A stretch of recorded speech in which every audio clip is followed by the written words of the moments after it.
মধ্যবিত্তের budget. Nirmala Sitharaman প্রথম থেকেই focus করেছেন মধ্যবিত্তের দিকে।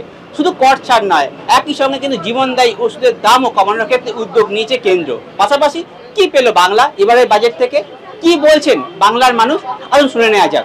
যা ছাড় দেওয়া যে হায়ার লেভেল স্ল্যাব আছে তারাই mostly within India 70% people is earning less than 50,000 rupees.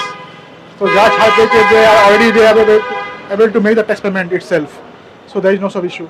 ছাড় পেয়েছে খুব ভালো হয়েছে, মানুষ স্পেন্ডিং বাড়বে and সেভিং হবে আর কি। দেখুন এমনিতে তো ভালো প্রস্তাব, এবার প্র্যাকটিক্যালি এর ভেতরে কি হিডেন আছে আমি জানি না, সেটা জাস্ট তো আজ অ্যানাউন্স হয়েছে এবং স্যালারিড পিপলদের জন্য দেখলাম 12.75।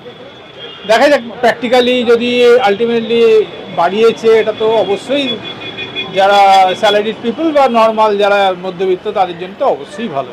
জীবনদায়ী ওষুধের তো দাম হিউজ বাড়িয়ে দিয়ে এইটুকু কমানোর কোনো মানে হয় না, সামান্য কমিয়েছে। এটা মানে জীবনদায়ী ওষুধগুলোর মাঝখানে যা দাম বেড়েছে সেগুলো মানে আনএক্সপেক্টেড। যারা যারা মানে অসুবিধার মধ্যে পড়ছে সাধারণ মানুষের বাজেট এটা নয়।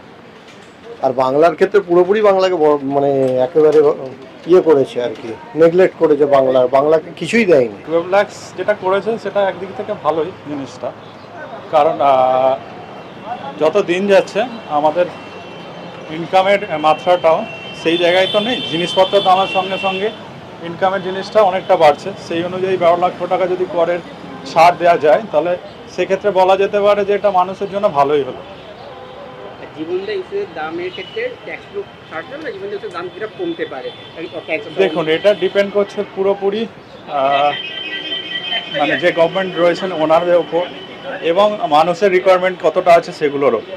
জীবনদায়ী ওষুধের অবশ্যই দাম কমানোর দরকার রয়েছে যাতে সব লেভেলের মানুষরা এই ওষুধটাকে কিনতে পারে এবং ইউটিলাইজ করতে পারে। দেখুন আমরা তো ওই লাইন থেকে বেরিয়ে চলে এসেছি রিটায়ার্ড পার্সেন্ট, এখন আর এগুলো নিয়ে আমাদের ঠিক কিছুই এগুলো বুঝবো না আর এখন, ঠিক আছে? ওই লাইন থেকে ছেড়ে বেরিয়ে চলে এসেছি। না আমি পেনশন হোল্ডার নই,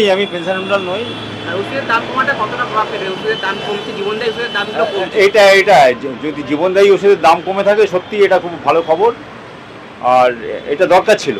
জীবনদায়ী ওষুধের দাম কমলে সুবিধা হবে, পাশাপাশি কর ছাড় নিয়েও খুশি। বাংলা সরাসরি কোনো কিছু না পেলে ভারতের অঙ্গ হিসেবে বাংলা কিন্তু বেশ কিছু জিনিস পাচ্ছে। সেই সঙ্গে এ রাজ্যের মানুষও কিন্তু খুশি বাজেট নিয়ে।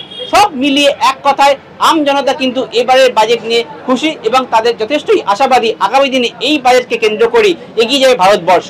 ক্যামেরায় কল্যাণ সাহার সঙ্গে সন্দীপ সুরের রিপোর্ট, ওয়ান ইন্ডিয়া বাংলা।